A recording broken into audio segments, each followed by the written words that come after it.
नमस्कार। देश की बात में बेहद स्वागत है आपका। मैं हूं राजश्री आपके साथ और आज हम देश की बात में सबसे पहले बात करेंगे लालू प्रसाद यादव और नीतीश के बीच आज के वार और पलटवार की।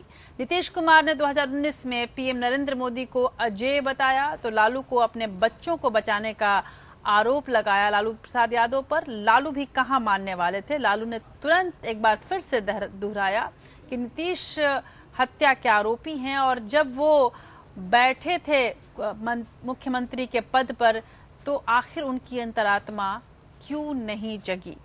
और लालू के बड़े बेटे लेकिन इस बीच तेज प्रताप पर कैसे कानून का शिकंजा कस रहा है। लालू प्रसाद यादव लगातार मीडिया के सामने आकर अपना आत्मविश्वास झलकाने की कोशिश कर रहे हैं, लेकिन उनके घर में दोनों ही बच्चों की मुश्किलें बढ़ती जा रही हैं। तो बिहार की सियासत पर भी बात करेंगे और देश की सियासत कैसे बदल रही है उस पर भी चर्चा करेंगे। इसके अलावा बात करेंगे जेडीयू अध्यक्ष शरद यादव की, जो नाराज से चल रहे हैं। नीतीश से नाराजगी और मोदी के लिए मुखालफती जो उनके तेवर हैं उससे क्या संकेत मिल रहे हैं, ये भी हम समझने और समझाने की कोशिश करेंगे। समझने की जरूरत इसकी भी है कि 3 सालों में आखिर सरकार ने क्या किया है। सरकार के 3 साल पूरे हो गए हैं, अब 1 साल 10 महीने बचे हैं जिसमें आप एक बार फिर से नई सरकार चुन पाएंगे। लेकिन 1 साल 10 महीने की उम्र वाली अब मोदी सरकार जो 3 साल गुजार चुकी है, आने वाले सालों में क्या कुछ करेगी और क्या संकल्पों को याद करेंगे कि उन संकल्पों को जिसका वादा प्रधानमंत्री मोदी ने किया था, बीजेपी ने किया था।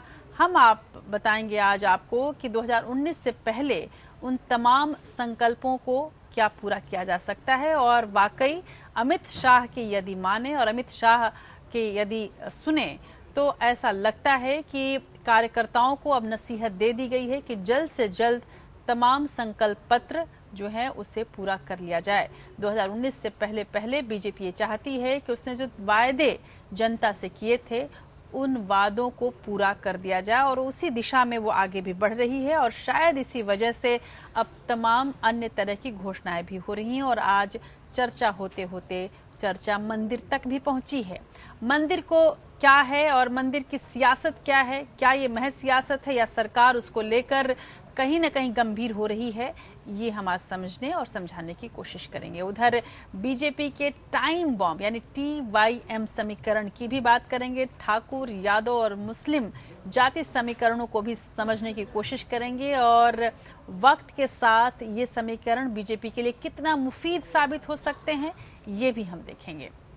संसद में संग्राम पर हमारी नजर होगी। भीड़ की हिंसा पर लोकसभा में तो गुजरात कांग्रेस के विधायकों की तथाकथित खरीद फरोख्त पर राज्यसभा में आज हंगामा हुआ है।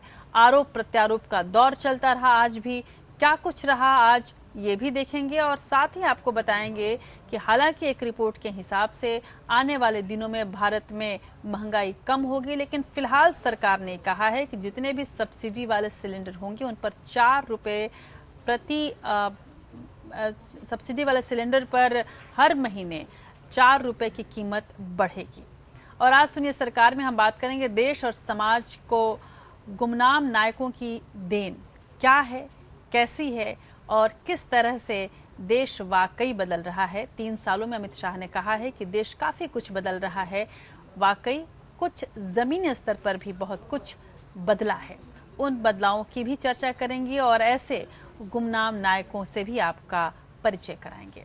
न्याय जगत से जुड़ी खबरों में बात करेंगे। समाजवादी पार्टी के संरक्षक मुलायम सिंह यादव को सुप्रीम कोर्ट से जो झटका लगा है उसका और उधर नीतीश को जो राहत मिली है उसकी भी चर्चा होगी। इसके साथ ही बताएंगे कि सोशल मीडिया में महंगी कारें, होटल और विलासिता से जुड़ी सेल्फी आपके लिए कैसे मुश्किलें खड़ी कर सकती हैं।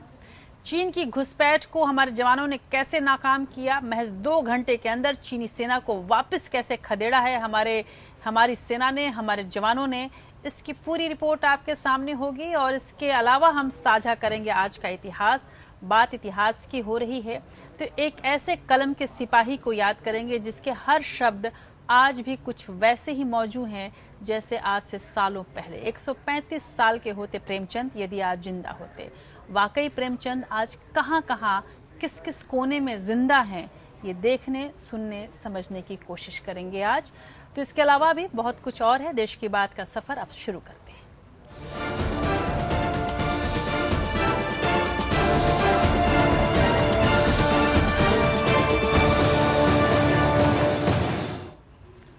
मुख्यमंत्री पद की शपथ लेने के बाद नीतीश कुमार आज पहली बार मीडिया के सामने आए। इस दौरान उन्होंने पीएम मोदी की तारीफों के कसीदे पढ़े, 2019 लोकसभा चुनाव में उनकी सत्ता में वापसी का दावा किया और इसी बीच आरजेडी और कांग्रेस के साथ हुए महागठबंधन पर अपनी बात भी रखी। नीतीश कुमार ने ये स्पष्ट किया कि महागठबंधन टूटने के लिए लालू प्रसाद यादव जिम्मेदार हैं, क्योंकि वो अपने पुत्र मुंह से ऊपर नहीं उठ पा रहे थे। लालू प्रसाद यादव कहाँ मानने वाले थे। लालू प्रसाद यादव ने भी तुरंत प्रेस कॉन्फ्रेंस किया और लोगों से बातचीत करते हुए उन्होंने एक के बाद एक 4 ट्वीट करके भी नीतीश के खिलाफ मोर्चा खोल दिया। इसके पहले लालू यादव ने कहा था कि वो एक बड़ा प्रेस कॉन्फ्रेंस करेंगे, लेकिन उतना भी इंतजार लालू प्रसाद यादव ने नहीं किया और ट्वीट करते हुए नीतीश के खिलाफ आरोपों की झड़ी लगा दी। लालू प्रसाद यादव का कहना था कि नीतीश पर 302 हत्या और आर्म्स एक्ट का केस है, लेकिन फिर भी कंबल ओढ़कर और दूसरों को मायावी छवि का सफेद कंबल उड़ाकर वो गॉड ऑफ मोरालिटी बने हुए हैं। उन्होंने सवाल किया कि एक व्यक्ति की नृशंस हत्या करने और 302 के तहत हत्या के संगीन जुर्म में आरोपित नीतीश को सीएम बनते वक्त अंतरात्मा ने पुकारा था या कुर्सी आत्मा ने। सवाल यहाँ यही है, जितनी बार भी लालू प्रसाद यादव आरोप लगा रहे हैं, उतनी बार जनता ये समझ रही है कि लालू प्रसाद यादव के ये आरोप तब कहाँ थे जब वो हंस कर नीतीश के साथ खड़े हो रहे थे। जाहिर सी बात है कि जब कुर्सी खतरे में पड़ी, जब बेटों पर आन पड़ी, तब लालू प्रसाद यादव नाराजगी की ओर बढ़ गए और तमाम वो आरोप लगाने लगे जिसका अब शायद कोई मतलब नहीं रह गया है। बहरहाल नीतीश और लालू की ये लड़ाई दिलचस्प जरूर है। देखिए इस रिपोर्ट में। कोई दूसरा नहीं काबिल हो सकता। मोदी जी का मुकाबला करने की किसी में क्षमता वगैरह है नहीं। नीतीश के इस बयान ने साफ कर दिया है कि मोदी के साथ उनकी ये दोस्ती दूर तक जाएगी। पीएम मोदी की तारीफ में नीतीश कुमार ने न सिर्फ कसीदे पढ़े, बल्कि विपक्ष को चुनौती देते हुए इस बात का ऐलान भी किया कि 2019 में भी नरेंद्र मोदी ही देश के प्रधानमंत्री बनेंगे। बिहार में बीजेपी के साथ हाथ मिलाने वाले नीतीश कुमार पहली बार हर मुद्दे पर खुलकर बोले। उन्होंने पीएम मोदी की नीतियों की जमकर तारीफ की। हमने जो निर्णय लिया, आज की परिस्थिति में बिहार के हित में निर्णय लिया, भ्रष्टाचार के खिलाफ लड़ने में, और मुझको पूरा विश्वास है कि केंद्र में माननीय नरेंद्र मोदी जी ने जिस तरह से नोटबंदी किया और बेनामी संपत्ति पर हिट करना शुरू किया, मुझे पूरा विश्वास है बड़े पैमाने पर वो हिट करेंगे। बीजेपी के साथ मिलकर बिहार में सरकार बनाने के बाद पहली बार सीएम नीतीश कुमार ने आरजेडी के आरोपों पर पलटवार किया। नीतीश ने कहा कि उनका जो काम करने का तरीका है वो उससे समझौता नहीं कर सकते थे। नीतीश ने कहा कि तेजस्वी पर लगे आरोपों के बाद उनके पास महागठबंधन को तोड़ने के अलावा कोई विकल्प नहीं था। मैं सबकी बात का नोटिस नहीं लेता हूँ, मुझे कुछ नहीं कहना है, लेकिन मैंने साफ कह दिया था कि कानून अपना काम करे और कानून ने अपना काम किया। लोगों को इसका उत्तर मिल गया कि इस मामले में कोई समझौता नहीं किया जा सकता, कि न हम किसी को फंसाते हैं न हम किसी को बचाते हैं। तेजस्वी के ऊपर लगे भ्रष्टाचार के आरोपों पर नीतीश ने नाता तोड़ दिया, तो गठबंधन टूटने के बाद से आरजेडी भी नीतीश कुमार के पीछे पड़ी है। पार्टी ने कहा कि नीतीश के ऊपर हत्या का आरोप है और जब तक इस मामले में क्लीन चिट नहीं मिल जाती, तब तक उन्हें मुख्यमंत्री की कुर्सी पर बैठने का कोई हक नहीं। उनकी बातों का भी हम लोग जवाब देंगे और उन्हें हम लोग की भी बातों का जवाब देना चाहिए। लेकिन आज बिहार की जनता 10.5 करोड़ को एक चीज से संतुष्ट कर दिया जाए, जब 302 के मुजरिम को बिहार के प्रधान के रूप में मुख्यमंत्री की कुर्सी पर बैठे रहना चाहिए। ये देश की पूरी आवाम भी पूछ रही है और बिहार की जनता। गठबंधन टूटने के बाद से जेडीयू और आरजेडी के बीच आरोप प्रत्यारोप का दौर जारी है, लेकिन फिलहाल सियासत में नीतीश का पलड़ा लालू से भारी नजर आ रहा है। मोदी के साथ उनका याराना विपक्ष को परेशान करने वाला है, क्योंकि मोदी नीतीश की जोड़ी के आगे विपक्षी एकता का सपना एक बार फिर पानी मांगता नजर आ रहा है। Bureau report, APN। तो सियासत इसी को कहते हैं और सियासत में कब किसका दिन फिर जाए कहा नहीं जा सकता। एक वक्त था जब शरद यादव की छत्रछाया में नीतीश कुमार सियासत के गुर सीखते थे, उनके सानिध्य में काम कर रहे थे और एक दिन आज है कि नीतीश कुमार शरद यादव को बिना बताए बीजेपी के साथ चले गए। इस बात से शरद यादव खासे नाराज भी हैं। जेडीयू और बीजेपी मिलकर शरद यादव को मनाने की कोशिशों में लगे हैं, लेकिन शरद यादव टस से मस नहीं हो रहे हैं। शरद यादव का ताजा बयान इस बात की तस्दीक करता है कि वो नीतीश के फैसले से किस कदर नाराज हैं। बिहार में नीतीश के बीजेपी से हाथ मिलाने से शरद यादव खासे नाराज हैं। उनका मानना है कि नीतीश कुमार ने गठबंधन धर्म का पालन नहीं किया। नीतीश के फैसले पर सवाल उठाते हुए शरद यादव ने कहा कि बिहार में विधानसभा चुनाव में महागठबंधन को बीजेपी के खिलाफ जीत मिली थी। बिहार की जनता ने मोदी के विजय रथ को रोककर बता दिया था कि वो बिहार में बीजेपी का राज नहीं चाहती, लेकिन बीजेपी से हाथ मिलाकर नीतीश ने जनता के खिलाफ काम किया है। अब काफी चुनाव जो है वो शिद्दत से और तबीयत से नीतीश जी ने भी और लालू जी ने भी और मैंने भी और बाकी तो देश के और दूसरे लोग थे, जो गठबंधन है उसके टूटने का मुझे वेदना है। और मैं मानता हूं कि सारे देश भर में एक बात जरूर होना चाहिए कि जो जनता से किया हुआ करार है उससे बड़ी कोई चीज है नहीं। जेडीयू पदाधिकारी इस बात को लेकर खासे नाराज हैं कि नीतीश कुमार ने ना तो उन्हें अपने इस्तीफे को लेकर भरोसे में लिया और ना ही बीजेपी के साथ जाने की खबरें दी। खबरों के मुताबिक नीतीश के बीजेपी से हाथ मिलाने की खबर शरद यादव को नहीं थी, लेकिन जेडीयू को लगता है कि शरद यादव नाराज हो सकते हैं, लेकिन किसी भी कीमत पर लालू यादव के साथ नहीं जा सकते। शरद यादव जी ने जनता दल यू का गठन लालू प्रसाद की भ्रष्ट, तानाशाही और परिवारवादी नीतियों के विरुद्ध किया था। अब शरद यादव जी कैसे उसका हिस्सा बन सकते हैं? बीजेपी से नीतीश के हाथ मिलाने के बाद शरद यादव लगातार नाराज चल रहे हैं। खबरों के मुताबिक नीतीश उन्हें मोदी मंत्रिमंडल में जगह दिलवाकर मनाना चाहते थे। बीजेपी की ओर से वित्त मंत्री अरुण जेटली ने भी शरद यादव से बात की थी, लेकिन शरद यादव अपने फैसले से टस से मस नहीं हुए। Bureau report, APN। उधर बिहार में नई सरकार के गठन के बाद आज पहले ही दिन उप मुख्यमंत्री सुशील मोदी ने मिट्टी घोटाले से जुड़ी फाइल मंगाई और कहा कि वन विभाग के इस मामले की अतिशीघ्र जांच कराई जाए। सुशील मोदी के तेवर देखकर लग रहा है कि तेजस्वी के बाद अब लालू यादव के बड़े बेटे तेज प्रताप यादव की मुश्किलें भी बढ़ जाएंगी। उधर उत्तर प्रदेश के चुनाव में राम मंदिर का मामला हर बार गर्माता है, जबकि प्रदेश के साथ देश की सियासत का रास्ता राम के सहारे तय किया जाता है। बावजूद इसके चुनाव के बाद उसे ठंडे बस्ते में डाल दिया जाता है। दल कोई भी हो, एक बार राम का नाम जरूर ले लेती है, याद करते हुए और अपनी सियासत को देखते हुए। लेकिन इस बार ऐसा लगता है कि बीजेपी बेहद संजीदा है इस नाम को भी लेकर और इस नाम से जुड़ी सियासत को लेकर। बीजेपी के राष्ट्रीय अध्यक्ष अमित शाह ने आज राम मंदिर के निर्माण का मुद्दा एक बार फिर से उठाया है। लखनऊ में मीडिया को संबोधित करते हुए अमित शाह ने कहा कि अयोध्या में राम मंदिर जरूर बनेगा। सवाल ये है कि यूपी में सरकार बने तकरीबन 5 महीने हो चुके हैं। क्या महिलाएं, बेटियां सुरक्षित हैं? जिन वादों को मैनिफेस्टो में रखा गया था, क्या सभी पूरे हो पाएंगे? अगर होंगे तो कैसे और कब? लेकिन कुल मिलाकर देखा जाए तो जिस तरह से बीजेपी, प्रधानमंत्री मोदी देश में चल रहे हैं, उससे ऐसा लगता है कि संकल्प पत्र को लेकर वे बेहद गंभीर हैं और यही सोचकर वो एक एक करके वो तमाम वायदे, वो तमाम योजनाएं वो लागू कर रहे हैं ताकि 2019 में बीजेपी ये स्पष्ट कर सके कि कैसे उसने अपने संकल्प पत्र को हूबहू उतारा है। यूपी विधानसभा चुनाव के दौरान राम मंदिर मुद्दे को जोर शोर से बीजेपी ने उठाया था। बीजेपी का चुनावी कैंपेन भी काफी हद तक राम मंदिर बनवाने के इर्द गिर्द ही रहा था। राम मंदिर बनवाने का मुद्दा बीजेपी के मैनिफेस्टो यानी लोक कल्याण संकल्प पत्र में भी प्रमुखता से शामिल किया गया था।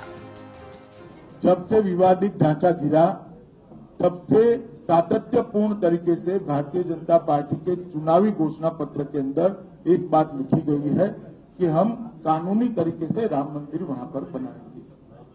कोर्ट के फैसले से राम मंदिर बनेगा या तो संवाद से। सातत्यपूर्ण तरीके से। हमारे स्टैंड में कोई बदल कभी नहीं हुई। वैसे सत्ता संभालते ही योगी सरकार ने किसानों की कर्ज माफी कर अपना एक चुनावी वायदा जरूर पूरा किया था। सभी अवैध मवेशी कत्ल खाने बंद करना, महिलाओं की सुरक्षा के लिए एंटी रोमियो दल के गठन पर भी काम हुआ। लेकिन हर घर में 24 घंटे बिजली, यूपी के युवाओं को नौकरी, महिला अधिकारियों को संरक्षित करने के लिए 3 तलाक का मुद्दा, भूमाफियाओं पर नकेल, कानून व्यवस्था 45 दिन में दुरुस्त करना, कुछ ऐसे वायदे थे जो फिलहाल सवालों के घेरे में हैं। शायद इसी के चलते विपक्ष सरकार और पार्टी दोनों की मंशा पर सवाल खड़ा कर रहा है। भारतीय जनता पार्टी को देश से मतलब नहीं है, केवल वो किस तरीके से किस मुद्दे पर सरकार में आ सकते हैं वो सारे हथकंडे अपनाते हैं। 2019 लोकसभा चुनाव में अब 2 साल से भी कम का समय बचा है और बीजेपी को मालूम है कि दिल्ली की गद्दी का रास्ता यूपी से होकर जाता है। ऐसे में योगी सरकार को अपने चुनावी वायदे जल्द पूरे करने होंगे, क्योंकि आखिरकार अंतिम फैसला जनता को लेना है और ये पब्लिक सब जानती है। विक्रम मिश्रा के साथ अनामिका सिंह, APN, लखनऊ। उत्तर प्रदेश में अपनी पार्टियों से इस्तीफा देने वाले तीनों MLC सपा के यशवंत सिंह और बुक्कल नवाब और BSP के जयवीर सिंह बीजेपी में शामिल हो गए। बीजेपी अध्यक्ष अमित शाह के लखनऊ दौरे के पहले ही दिन इन तीनों नेताओं ने अपनी अपनी पार्टी से इस्तीफा दे दिया था।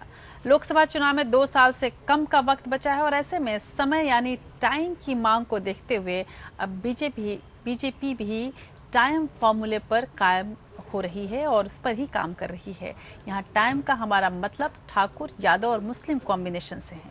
सूत्रों की माने तो यूपी के साथ साथ बिहार के कुछ और ठाकुर और यादव नेता बीजेपी का दामन थाम सकते हैं। 2019 लोकसभा चुनावों के लिए बीजेपी ने कमर कस ली है। पार्टी जहां पूर्वी राज्यों, पश्चिम बंगाल और ओडिशा में अपनी स्थिति बेहतर करने पर जोर दे रही है, तो वहीं दक्षिण के कर्नाटक और तमिलनाडु में उसको पिछले चुनावों की अपेक्षा इस बार ज्यादा उम्मीदें हैं। यूपी और उत्तराखंड में हाल में हुए विधानसभा चुनाव जीतने के बाद पार्टी उत्तरी राज्यों में खुद को सुरक्षित महसूस कर रही है, लेकिन एंटी इनकम्बेंसी फैक्टर को ध्यान में रखते हुए पीएम मोदी और पार्टी अध्यक्ष अमित शाह हाथ में आए किसी मौके को गंवाना नहीं चाहते। पार्टी की रणनीति कभी मुलायम सिंह यादव और लालू प्रसाद यादव के परंपरागत वोटर रहे मुस्लिम यादव कॉम्बिनेशन को साधने की है। साथ ही अपने टाइम फॉर्मूले यानी ठाकुर, यादव और मुस्लिम कॉम्बिनेशन के तहत बीजेपी ठाकुरों को भी जोड़ने की कोशिश कर रही है। यशवंत सिंह, जयवीर सिंह और बुक्कल नवाब के बीजेपी में शामिल होने को इसी कड़ी में देखा जा रहा है। बुक्कल नवाब मुलायम के करीबी रहे हैं, जबकि ठाकुर जयवीर सिंह मायावती सरकार में मंत्री थे। साथ ही यशवंत सिंह और जयवीर सिंह 2 अलग अलग पार्टियों में होने के बावजूद सपा सरकार में मंत्री रहे निर्दलीय विधायक राजा भैया यानी रघुराज प्रताप सिंह के भी करीबी माने जाते हैं। बाहुबली नेता राजा भैया की ठाकुरों में अच्छी पकड़ है और माना जा रहा है कि इन दोनों के बीजेपी के साथ जाने के पीछे राजा भैया का ही हाथ है, जो खुद भी जल्द ही बीजेपी से जुड़ सकते हैं। चर्चा इस बात की भी है कि अभी 3 से 4 लोग और विधान परिषद से इस्तीफा दे सकते हैं, जिसमें सपा के 2 और बीएसपी कांग्रेस के 1-1 सदस्य हो सकते हैं। ये नेता या तो सीधे सीधे बीजेपी का दामन थाम सकते हैं या फिर उत्तर प्रदेश में नीतीश कुमार की पार्टी जेडीयू के झंडे तले एनडीए का हिस्सा बन सकते हैं। उधर मुलायम परिवार के झगड़े और सत्ता से बाहर होने से निराश यूपी के यादवों को बीजेपी रिझाने की कोशिश कर रही है। अभी तक अमित शाह की दलितों के घर भोजन करने की खबरें आई थी, लेकिन देश भर में 110 दिनों की यात्रा पर निकले शाह राजस्थान से लेकर ओडिशा तक दलित परिवारों के संग खाना खा चुके हैं। लेकिन अब यूपी में वे पार्टी कार्यकर्ता सोनू यादव के घर पहुंचकर खाना खाते दिखाई दिए। यूपी में 11% यादव वोटर हैं, पैसे और लाठी से ताकतवर भी हैं। अगर यादवों के एक तबके को भी बीजेपी अपने से जोड़ पाए तो 2019 चुनावों में पार्टी की बात बन जाएगी। मुलायम सिंह यादव और लालू प्रसाद यादव अब बुजुर्ग हो चले हैं, जबकि नई पीढ़ी के कुछ यादवों पर मोदी मैजिक का असर है। यूपी में अखिलेश यादव और बिहार में तेजस्वी यादव के लिए यादव और मुसलमान को साथ रखना आसान नहीं होगा। पिछले कुछ सालों में यूपी में कई सांप्रदायिक झगड़े इन्हीं दोनों समुदायों के बीच में हुए हैं। इसी को देखते हुए यूपी दौरे पर आए अमित शाह ने पार्टी नेताओं को अगले 3 महीने का टास्क सौंपा है। यादव जाति के वोटरों को जोड़ने के लिए नेताओं को अपने अपने इलाकों में यादव समाज के खास लोगों की लिस्ट बनाने को कहा गया, जिनसे बीजेपी नेता संवाद करेंगे। पार्टी और सरकार की ओर से किए गए काम समझाए जाएंगे। 6 महीने बाद अमित शाह फिर यूपी का दौरा कर मिशन यादव की थाह लेंगे और बीजेपी के विपक्ष मुक्त भारत के सपने को साकार करने की ओर एक और कदम बढ़ाएंगे। Bureau report, APN। आज लोकसभा में भीड़ की हिंसा को लेकर विपक्ष ने सरकार को घेरने की कोशिश की है। लोकसभा में विपक्ष के नेता मल्लिकार्जुन खड़गे ने कहा कि देश में भीड़ की हिंसा की घटनाएं बढ़ रही हैं क्योंकि विश्व हिंदू परिषद समेत कई हिंदूवादी संगठनों से इस तरह की वारदात को समर्थन मिल रहा है।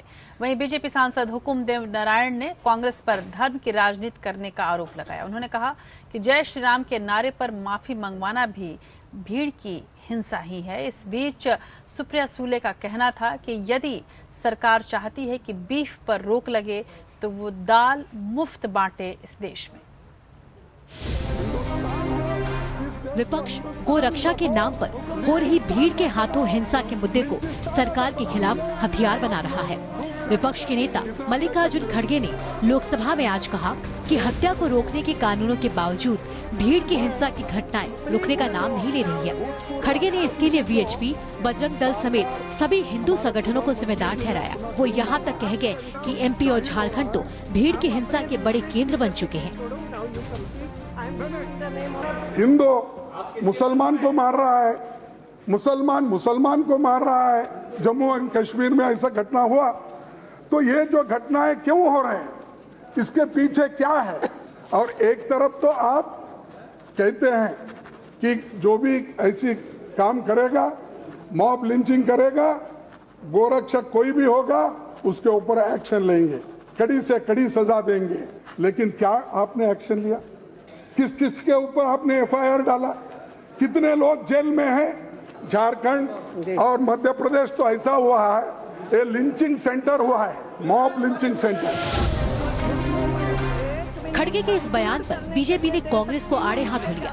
बीजेपी ने जय श्री राम के नारों को लेकर खड़े हो रहे विवाद का मुद्दा उठाया। बीजेपी सांसद हुकुमदेव नारायण यादव ने विपक्ष पर जोरदार हमला बोलते हुए कहा कि विपक्ष धर्म की राजनीति कर रहा है। यादव ने कहा कि जय श्री राम के नारे लगाने पर हंगामा खड़ा करना भी भीड़ की हिंसा ही है। कश्मीर में एक DSP अफसर किसी समारोह के कार्यक्रम में जाता है, भीड़ आती है, पकड़ के घसीट के उनकी हत्या कर देती है। क्या वो भीड़ की हत्या नहीं है?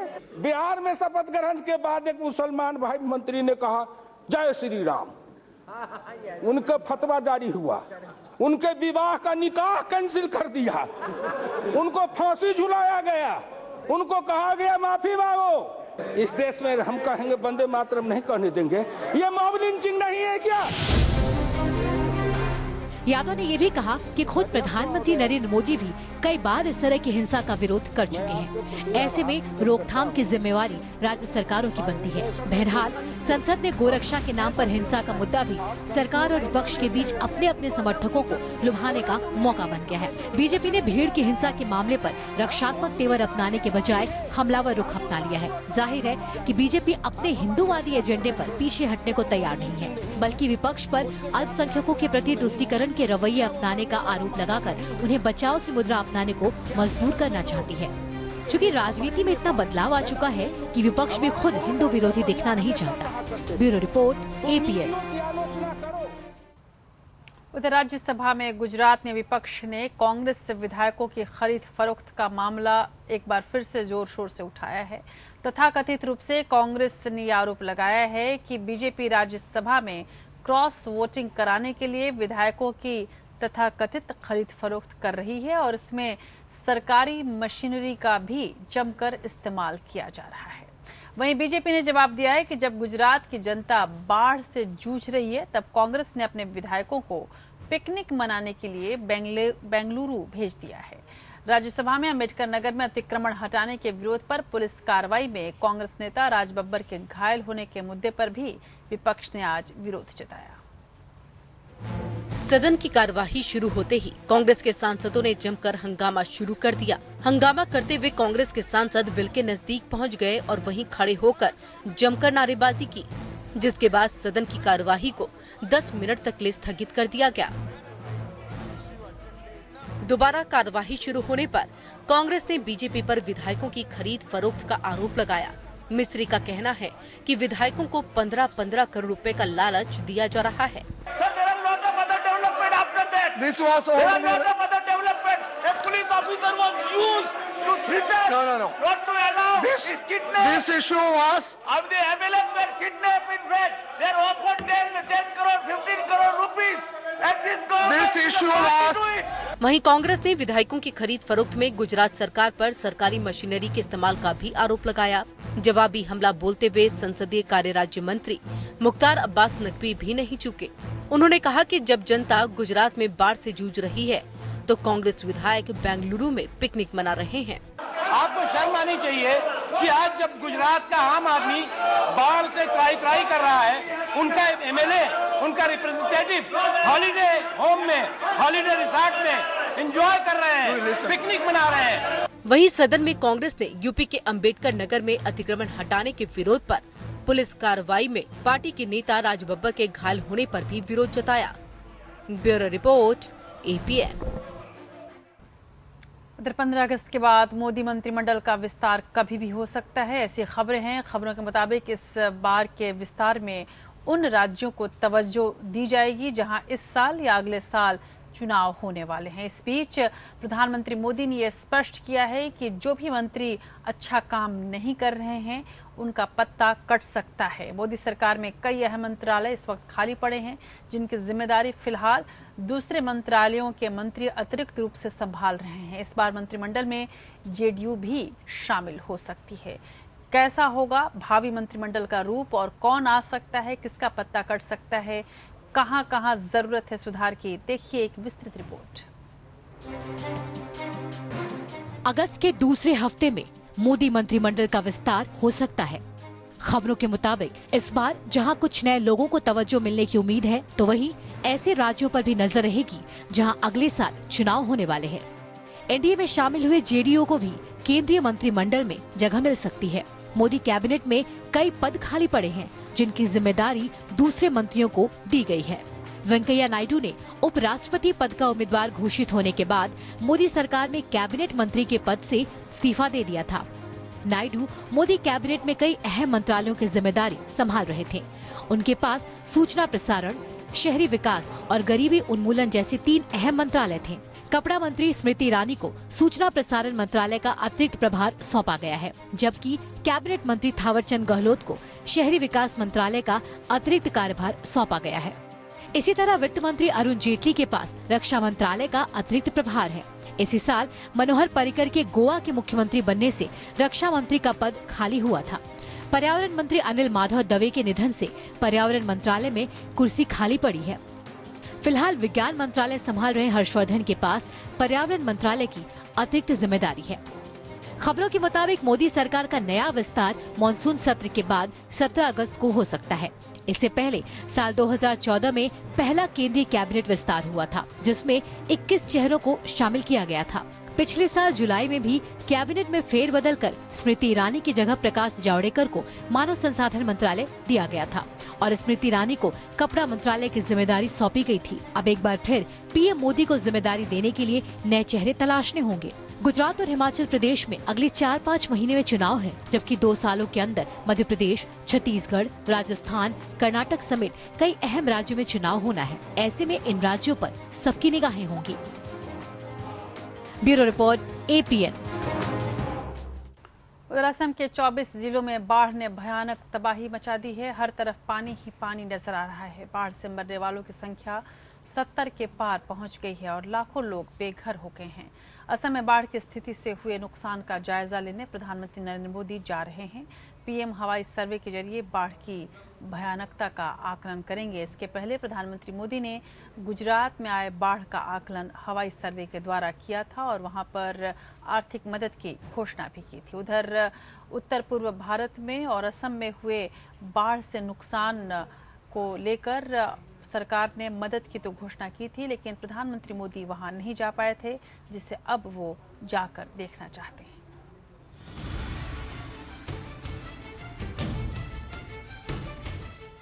प्रधानमंत्री नरेंद्र मोदी 1 अगस्त को बारिश और बाढ़ से बुरी तरह बेहाल असम का दौरा करेंगे। इससे पहले मोदी सरकार ने राज्य में बारिश और बाढ़ से मरने वालों के परिजनों को 2-2 लाख रुपए और गंभीर रूप से घायल लोगों को 50,000 रुपए की सहायता राशि देने की घोषणा की। असम में बाढ़ से हालात काफी खराब हैं। धेमाजी, लखीमपुर, बिस्वनाथ, दरांग, नलबाड़ी, बारपेटा, बोंगई गांव पूरी तरह बाढ़ में डूबे हैं। गोलाघाट, जोरहाट, माजुली, शिवसागर और करीमगंज में भी हालात बद से बदतर हैं। असम में बाढ़ के कारण करीब 10 लाख से अधिक लोग प्रभावित हुए हैं। राज्य के 24 जिलों में बाढ़ का असर है। हालांकि 2 दिन से बारिश नहीं होने से स्थिति में थोड़ा सुधार है, लेकिन बड़ी संख्या में लोग अब भी पलायन को मजबूर हैं, साथ ही राहत शिविरों में रह रहे हैं। असम में विनाशकारी बाढ़ में 70 से ज्यादा लोगों की मौत हो चुकी है। असम के साथ साथ गुजरात, राजस्थान और पश्चिम बंगाल समेत कई राज्य बाढ़ से प्रभावित हैं, जहां सेना, एयरफोर्स, एनडीआरएफ और अर्धसैनिक बलों को राहत और बचाव कार्यों में लगाया गया है। इससे पहले पीएम मोदी ने गुजरात में बाढ़ प्रभावित क्षेत्रों का हवाई दौरा किया था। बाढ़ के कहर का जायजा लेने पहुंचे पीएम मोदी ने गुजरात में बाढ़ पीड़ितों के लिए 500 करोड़ के राहत पैकेज का ऐलान किया था। Bureau report, APN. और अब बात करते हैं सुनिए सरकार की। कौन कहता है कि आसमान में सुराख नहीं होता, एक पत्थर तो तबीयत से उछालो यारो। हिंदी कवि दुष्यंत कुमार की पंक्तियां साकार करने वाले लोग आज भी हैं। किस तरह से, देखेंगे, सुनिए सरकार में।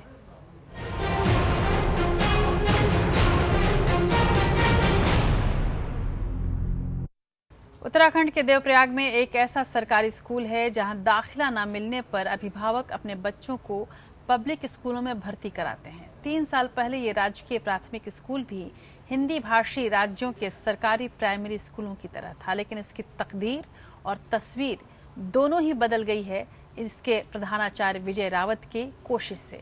विजय रावत जब तबादला होकर आए थे तो ये स्कूल उजाड़ पड़ा था, लेकिन विजय रावत ने अपनी सहयोगी शिक्षिका कमला पंत के साथ इसे आदर्श स्कूल बना दिया। 2014 में बंद होने के कगार पर खड़े इस स्कूल में महज 8 बच्चे थे, अब इसमें 30 बच्चे पढ़ रहे हैं। और इस स्कूल में जो पढ़ाई हो रही है, बच्चों को जो आनंद आ रहा है, वो अपने आप में एक अच्छे भविष्य की सुखद कल्पना देता है।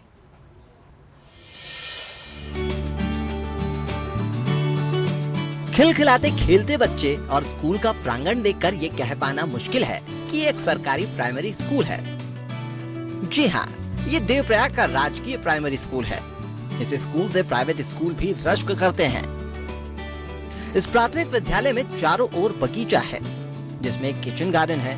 यहाँ उगाई सब्जियां मिड डे मील में काम आती हैं। प्रांगण में बैडमिंटन कोर्ट है, झूले लगे हैं और एक स्पोर्ट्स रूम भी है। कंप्यूटर लैब और लाइब्रेरी अलग से है।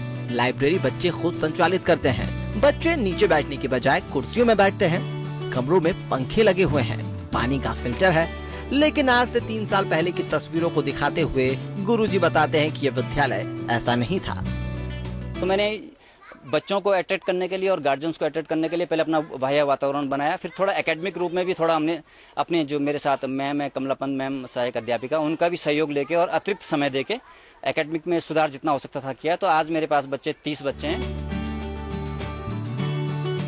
विजय रावत के यहाँ आने से पहले स्कूल बंद होने के कगार पर था, लेकिन यहाँ उन्होंने अपने सहयोगी शिक्षिका कमला पंत के साथ मिलकर स्कूल के शैक्षणिक वातावरण में आमूलचूल परिवर्तन कर डाले। इस स्कूल के बच्चे अंग्रेजी स्कूलों के बच्चों को मात दे रहे हैं। गुरुजी की मेहनत और समर्पण देखकर लोगों ने निजी स्कूलों से अपने बच्चों को निकालकर यहाँ एडमिशन करवाया है। पहले जैसे यहाँ पहले कुछ झाड़ियाँ थी, तो अब यहाँ बैडमिंटन खेलने का बना दिया गया है। पूरा पार्क देखो, पहले यहाँ झाड़ियाँ हुआ करती थी, अब यहाँ बिल्कुल घास घूस लग के बिल्कुल सही है बच्चों के लिए खेलने कूदने के लिए, जो प्राइवेट स्कूल में नहीं है। और यहाँ कंप्यूटर लैब है जो कि बच्चों को शिक्षित करने के लिए जो भी है। और यहाँ पहले भोजन बनाने के लिए वैसे था, पक्का बन गया है। स्कूल की मतलब अच्छा एक स्पेस होते हुए भी स्कूल की हालत इतनी अच्छी नहीं थी। गेट क्योंकि खुला हुआ रहता था, सुअर गायें वगैरह इसके अंदर, जब मैं स्कूल खोलता था तो अंदर ही मतलब देखता था कि उनका गोबर किया हुआ है, तो बड़ी कठिनाई होती थी। विजय रावत और कमला पंत की इस मेहनत और लगन को वरिष्ठ अधिकारी भी स्वीकार कर रहे हैं और विजय रावत के नाम को राष्ट्रीय स्तर के पुरस्कारों के लिए भेजे जाने की बात कह रहे हैं। आमतौर पर सरकारी स्कूलों की जो तस्वीर उभरती है उसमें एक खंडहर बना स्कूल और उसमें मास्टर साहब अखबार पढ़ते या गप लगाते ही नजर आते हैं।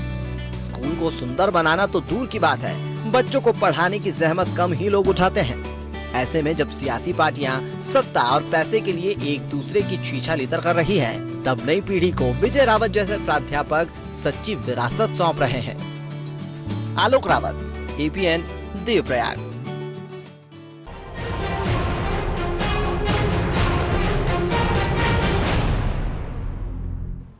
और सुनिए, सरकार में इस खबर को लेने के पीछे एक विशेष कारण था, और वो कारण ये है कि सरकार जहां कुछ अच्छा हो रहा है वो भी देखे और ऐसी ही अच्छाइयाँ कैसे और बढ़ सकती हैं, कैसे और फैल सकती हैं, इस पर भी विचार करें। तो चलिए, अब वक्त है नेशनल टॉप 5 खबरों का। देखते हैं और कौन सी खबरें ऐसी थीं जो पूरे भारत में बड़ी खबर के रूप में उभरी हैं। हरियाणा, दिल्ली, जम्मू कश्मीर समेत कई राज्यों के बीजेपी सांसदों से पीएम नरेंद्र मोदी मिले। इस दौरान उन्होंने कहा कि ये तय किए जाने की जरूरत है कि जीएसटी का फायदा मिलने का सिलसिला जारी रहे। मध्य प्रदेश में व्यावसायिक परीक्षा मंडल के लिए 2012 से 2013 के बीच खरीदे गए 17,56,000 रुपए कीमत के कंप्यूटरों की खरीद के लिए कोई रिकॉर्ड नहीं है। एक RTI आवेदन पर दी गई जानकारी में ये खुलासा हुआ है। एक ऑडिट रिपोर्ट से पता चला है कि परीक्षा बोर्ड कंप्यूटरों की खरीद की मूल फाइलें उनकी खरीद की वजह या उनकी खरीद के रजिस्टर ऑडिटर के सामने पेश नहीं कर सका। मुंबई के चैंबूर में सोमवार दोपहर पेट्रोल पंप से CNG लीक हो गई। इसके बाद इलाकों की कई सेवाओं पर रोक लगा दी गई। इंटरनेट, बिजली, गैस सप्लाई और आसपास की सड़कों पर आवाजाही को कुछ समय के लिए बंद कर दिया गया। काफी मशक्कत के बाद गैस लीक बंद कर दिया गया है और अब हालात काबू में है। रिजर्व बैंक ऑफ इंडिया की मौद्रिक नीति समीक्षा 2 अगस्त से शुरू हो रही है। इससे पहले 31 जुलाई को देश के सबसे बड़े सरकारी बैंक ने ब्याज दरों में कटौती का ऐलान किया है। स्टेट बैंक ने बचत खातों के लिए निर्धारित ब्याज को 4% से घटाकर 3.5% कर दिया है। बचत बैंक खातों के ब्याज दर पर कटौती के लिए स्टेट बैंक ने कहा है कि 1 करोड़ रुपए से कम जमा पर अब खाता धारकों को महज 3.5% ब्याज ही दिया जाएगा। भारतीय रेलवे दिल्ली चंडीगढ़ रेल मार्ग की 245 किलोमीटर की दूरी मात्र 2 घंटे में तय करने का लक्ष्य जल्द ही हासिल करने के लिए तेजी से काम कर रहा है। उत्तर भारत के सबसे व्यस्त मार्गों में शामिल दिल्ली चंडीगढ़ रेल मार्ग पर पहली सेमी हाई स्पीड ट्रेन चलाई जाएगी। सरकारी परिवहन पर फ्रांस की मदद से अधिकतम 200 किलोमीटर प्रति घंटे की रफ्तार से ट्रेन चलाने की इस परियोजना को पूरा करने की जिम्मेदारी है।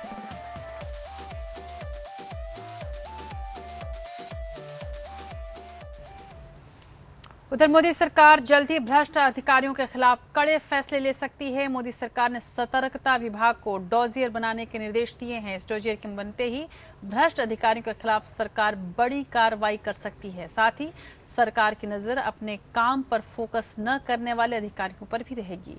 इसके लिए सरकार ने सभी मंत्रालयों के सतर्कता विभाग को अपने अपने विभागों के भ्रष्ट अधिकारियों की दस्तावेज तैयार करने को कहा है। मोदी सरकार के आदेश के बाद सभी मंत्रालय अपने अपने विभाग के भ्रष्ट अधिकारियों के दस्तावेज तैयार करने में जुट गए हैं और इसे जल्द से जल्द PMO भेज दिया जाएगा। देश से भ्रष्टाचार खत्म करने का मकसद लेकर सत्ता में आई मोदी सरकार इसके खिलाफ एक बार फिर से सख्त हो गई है। खबर है कि भ्रष्ट अफसरों के खिलाफ मोदी सरकार जल्द ही कुछ बड़े फैसले ले सकती है। इसके लिए सरकार ने सतर्कता विभाग को डोजर बनाने के निर्देश दिए हैं। डोजर बनते ही भ्रष्ट और अपने काम पर फोकस न करने वाले अफसरों पर बड़ी कार्रवाई के आसार हैं। बताया जा रहा है कि मोदी सरकार ने भ्रष्ट अधिकारियों के खिलाफ कार्रवाई शुरू करने के लिए प्रत्येक मंत्रालय के सतर्कता विभाग को अपने अपने विभागों के भ्रष्ट अधिकारियों के दस्तावेज तैयार करने को कहा है। इस आदेश के बाद सभी मंत्रालय अपने अपने विभागों के दस्तावेज बनाने में जुट गए हैं। गृह मंत्रालय अपने विभाग के अधिकारियों के सर्विस रिकॉर्ड के आधार पर दस्तावेज तैयार कर रहा है। इसके अलावा मंत्रालयों के मुख्य सतर्कता अधिकारियों ने विभिन्न विभागों सहित पैरामिलिट्री फोर्स को भी ये लिखा है कि वो अपनी अपनी लिस्ट 5 अगस्त तक किसी भी हाल में पूरी कर लें ताकि आगे की कार्रवाई शुरू की जा सके। भ्रष्ट अधिकारियों और कर्मचारियों से संबंधित डोजियर शिकायत, जांच रिपोर्ट और अधिकारियों के आचरण नैतिक विषमता, कर्तव्य की उपेक्षा पर आधारित होगी। इसमें इस बात का भी जिक्र होगा कि क्या उस अधिकारी के खिलाफ कभी बड़ा या मामूली जुर्माना लगाया गया था या नहीं। विभागों की भ्रष्ट अधिकारियों की सूची बन जाने के बाद उसे सक्षम प्राधिकारी द्वारा अनुमोदित किया जाएगा। दस्तावेज पूरा होने के बाद मुख्य सतर्कता अधिकारी और सतर्कता विभाग सूची में शामिल भ्रष्ट अधिकारियों पर नजर रखेगा। उनके कार्यों और निर्णयों की जांच होगी कि क्या वो अपने आर्थिक लाभों के लिए सरकार को नुकसान पहुंचा रहे हैं। इस बात का ध्यान रखा जाएगा कि ऐसे अधिकारियों को महत्वपूर्ण निर्णय लेने वाले पदों पर पोस्ट नहीं किया जाए। भ्रष्ट अधिकारियों की सूची सीबीआई और सीवीसी को भी भेजी जाएगी, जो लिस्ट में शामिल अधिकारियों के आचरण की निगरानी करेंगे। ये लोग इस तरह के अधिकारियों पर कड़ी नजर तो रखेंगे ही और साथ ही साथ उन पर मुकदमा चलाने के लिए आवश्यक कार्रवाई करेंगे या फिर जरूरत पड़ने पर जुर्माना, नौकरी में डिमोशन या बर्खास्तगी सहित विभागीय कार्रवाई की सिफारिश करेंगे। हालांकि खबरों की माने तो एक बार दस्तावेज तैयार हो जाने के बाद इसके आधार पर भ्रष्ट अधिकारियों के खिलाफ कार्रवाई 15 अगस्त के बाद शुरू होगी। राहुल कुमार के साथ ब्यूरो रिपोर्ट, APN। उधर केंद्र सरकार ने इनकम टैक्स रिटर्न फाइल करने की तय तारीख बढ़ाकर अब 5 अगस्त कर दी है, लेकिन पहले रिटर्न जमा करने की आखिरी तारीख 31 जुलाई थी। इसी बीच देश के कई हिस्सों में बाढ़ आने और आखिरी दिनों में इनकम टैक्स डिपार्टमेंट की साइट क्रैश होने की वजह से कई टैक्स पेयर्स को मुश्किलें आ रही थी, जिसके बाद तारीखों का आगे बढ़ाने का ऐलान किया गया। वैसे आपको ये भी बता दें कि इनकम टैक्स विभाग की नज़र आपके सोशल मीडिया अकाउंट पर भी टिकी हुई है। अगर आपने अपनी नई कार, बाइक खरीदी है या फिर देश विदेश में किसी 5 अथवा 7 स्टार होटल में छुट्टियां मना रहे हैं, तो आपको ये भारी पड़ सकता है। और तब जब आप अपने फोटोज अपने सोशल मीडिया पर डालेंगे, आप किसी डिपार्टमेंट में, किसी हाई प्रोफाइल डिपार्टमेंट में या किसी हाई प्रोफाइल आप मॉल में नजर आते हैं और अपने फोटो डालते हैं, तो जाहिर सी बात है कि इनकम टैक्स अब आपके घर आ सकता है। इनकम टैक्स के अधिकारी आपसे पूछताछ कर सकते हैं। मोदी सरकार अगस्त से एक ऐसा वर्चुअल हाउस बनाने की तैयारी कर रही है, जिसके जरिए वो लोगों के खर्च करने की सीमा को बैंक अकाउंट के साथ साथ सोशल मीडिया जैसे कि फेसबुक, इंस्टाग्राम से मैच किया जाएगा। ये प्रोजेक्ट पिछले 7 सालों में तैयार हो रहा था। केंद्र सरकार ने इस पर 10 बिलियन यानी 1000 करोड़ रुपए खर्च किए हैं। सरकार का मकसद इस प्रोजेक्ट के जरिए विश्व का सबसे बड़ा बायोमेट्रिक डेटाबेस तैयार करने का है। इस डेटाबेस से income tax, ED, bank, NIA को भी टैक्स चोरी रोकने में मदद मिलेगी। सरकार का मानना है कि काफी लोग अभी भी अपनी कमाई की सही तरह से जानकारी नहीं दे रहे हैं। वहीं लोग अपने घूमने फिरने, घर, बाइक, कार खरीदने पर सबसे पहले सोशल मीडिया पर पोस्ट करते हैं, जिससे अन्य लोगों को पता चल सके। अब सरकार के इस कदम से लोगों को काफी सावधानी बरतनी पड़ सकती है। उधर उत्तर प्रदेश के इटावा में मुलायम सरकार की ओर और इटावा कॉलेज को 104 करोड़ रुपए के अनुदान देने के मामले में सुप्रीम कोर्ट ने सख्त रुख अपना लिया है और राज्य सरकार से 2 हफ्ते में जवाब मांगा है। सुप्रीम कोर्ट ने यूपी सरकार को फटकार लगाई है और पूछा है कि सरकार जनता के पैसे का दुरुपयोग आखिर कैसे कर सकती है। सरकार न तो पैसा वापस लौटा सकती है और न ही इसकी जिम्मेदारी लेने को तैयार है। कोर्ट ने कहा कि आप ये न बताएं कि कॉलेज की सोसाइटी को सरकार या अन्य कौन चलाए। यूपी सरकार ये बताए कि पैसा कब लौटा रहे हैं। 2002-2003 में चौधरी चरण सिंह की जन्मशती वर्ष मनाने के लिए इटावा के हैबरा गांव के चौधरी चरण सिंह डिग्री कॉलेज को प्रदेश के आकस्मिक निधि से 104 करोड़ रुपए का फंड दिया जाना मंजूर हुआ था। उस वक्त सूबे में समाजवादी पार्टी की सरकार थी। ये निजी कॉलेज मुलायम सिंह यादव के परिवार का ही है, जिसमें परिवार के लोग ही ट्रस्टी हैं। याचिका में मुलायम सिंह यादव और उनके भाई शिवपाल यादव को नाम से पक्षकार बनाया गया है। इस मामले में सुप्रीम कोर्ट ने CAG से पहले ऑडिट रिपोर्ट भी मांग ली थी। CAG की ओर से सुप्रीम कोर्ट में दाखिल की गई रिपोर्ट में अनियमितता बताई गई थी, लेकिन प्रदेश सरकार ने इस रिपोर्ट पर आपत्ति जाहिर की थी। पटना हाईकोर्ट ने आज RJD विधायक सरोज दुबे की ओर से नई सरकार के गठन के खिलाफ दायर याचिका को खारिज कर दिया। याचिका पर सुनवाई करते हुए कोर्ट ने कहा कि जब सदन में बहुमत साबित हो चुका है तो वह इस मामले में हस्तक्षेप नहीं कर सकता। कोर्ट ने यह भी कहा कि सरकार का गठन पूरी तरह से संवैधानिक प्रक्रिया के तहत किया गया है। सोमवार को हाईकोर्ट में बिहार में नीतीश कुमार की अगुवाई वाली नई सरकार के गठन को चुनौती देने वाली याचिका लालू यादव की पार्टी RJD ने एक याचिका दायर करके की थी, जिसमें बहुमत परीक्षण से जुड़े मसले पर सुनवाई हुई। अब याचिका खारिज होने के बाद RJD की ओर से मामले को लेकर सुप्रीम कोर्ट जाने की बात कही जा रही है। वैसे हाईकोर्ट के मुख्य न्यायाधीश राजेंद्र मेनन की खंडपीठ ने कहा कि सरकार का गठन एक संवैधानिक प्रक्रिया है और सरकार बन चुकी है और उसने संविधान सभा में अपना बहुमत तक साबित कर लिया है। ऐसे में कोर्ट इस मामले में आखिर क्या कर लेगा। कोर्ट में बिहार में नई सरकार के गठन के खिलाफ पहली याचिका बड़हरा से राजद के विधायक सरोज यादव ने दायर की थी। माननीय न्यायालय का ऑब्जर्वेशन था कि, लेकिन अब तो फ्लोर टेस्ट हो गया। फ्लोर टेस्ट पर आपको मौका था, अगर सचमुच में आपको मेजॉरिटी था तो आप वहां साबित तो कर नहीं सके। अब न्यायालय में क्या साबित कीजिएगा? एसआर बोमई में 10 पैराग्राफ में कहा है कि न्यायालय में ये चीज की समाधान नहीं है, तो विधानसभा के पट पर इसका निर्णय होगा। उधर भारत चीन के बीच सीमा विवाद थमने का नाम नहीं ले रहा है। एक ताजा घटनाक्रम में चीनी सैनिकों ने भारतीय सीमा में एक बार फिर से घुसपैठ की कोशिश की। ये घटना 25 जुलाई की है, जब चीनी सैनिक उत्तराखंड के चमोली जिले के बाराहोटी में भारतीय सीमा में घुस आए। हालांकि भारतीय जवानों के विरोध के बाद चीनी सैनिकों को तुरंत वापस जाना पड़ा। भारतीय जवानों ने एक बार फिर चीन की दादागिरी को करारा जवाब दिया है। सिक्किम सीमा पर भारत और चीन में जारी तनातनी के बीच उत्तराखंड के बाराहोती में भारतीय सीमा में चीनी सैनिकों ने घुसपैठ की, लेकिन वहां तैनात भारत तिब्बत सीमा पुलिस के जवानों के विरोध के बाद उन्हें पीछे हटना पड़ा। खबरों के मुताबिक भारत के राष्ट्रीय सुरक्षा सलाहकार अजीत डोभाल की चीन यात्रा से ठीक एक दिन पहले 25 जुलाई को सुबह करीब 9 बजे चीनी सैनिक 800 मीटर से 1 किलोमीटर अंदर तक भारतीय सीमा में घुस आए, लेकिन आईटीबीपी के जवानों के विरोध के बाद पड़ोसी देश के सैनिक वापस लौट गए। डिस्ट्रिक्ट मजिस्ट्रेट से जो प्राप्त सूचना है उसमें ऑफिशियल कोई इस प्रकार की सूचना प्राप्त नहीं हुई है। ना तो वहाँ पर जो हमारे सिक्योरिटी के लोग थे, बॉर्डर सिक्योरिटी के लोग, उन्होंने दी है, और ना जिला एडमिनिस्ट्रेशन को इस प्रकार की सूचना प्राप्त हुई है। इसलिए इस बारे में हम और जानकारी गहराई से प्राप्त कर रहे हैं कि इसमें कितनी सच्चाई है, ऐसा हुआ कि नहीं हुआ। फिलहाल ऑफिशियल सूचना नहीं आई है। बाराहोती में सीमा पर भारतीय सेना और चीनी सैनिकों के बीच कोई विवाद नहीं है। भारत ने चीन की इस हिमाकत के बाद साफ किया है कि इस तरह की घुसपैठ को बर्दाश्त नहीं किया जा सकता।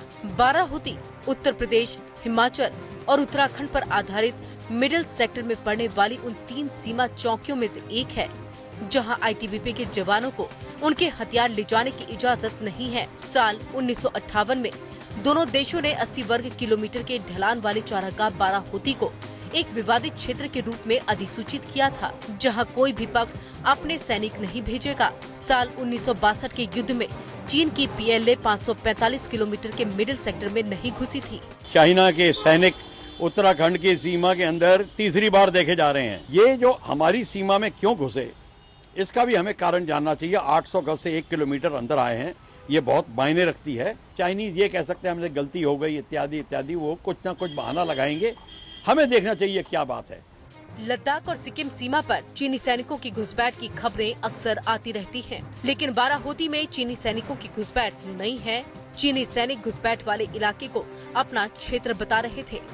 हालांकि भारतीय जवानों ने साफ किया है कि ये भारतीय इलाका है। इसके बाद चीनी सैनिक वापस लौट गए। Bureau report, APN। अब आज के दिन के ऐतिहासिक महत्व की बात करते हैं।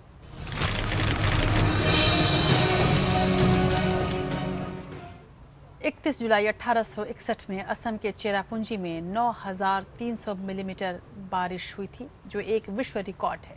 चेरापूंजी के नाम दुनिया में सबसे ज्यादा बारिश का रिकॉर्ड भी था, जो बाद में मेघालय के मौसीनरम के नाम हो गया। मौसीनरम में चेरापूंजी से भी 100 मिलीमीटर ज्यादा बारिश होती है।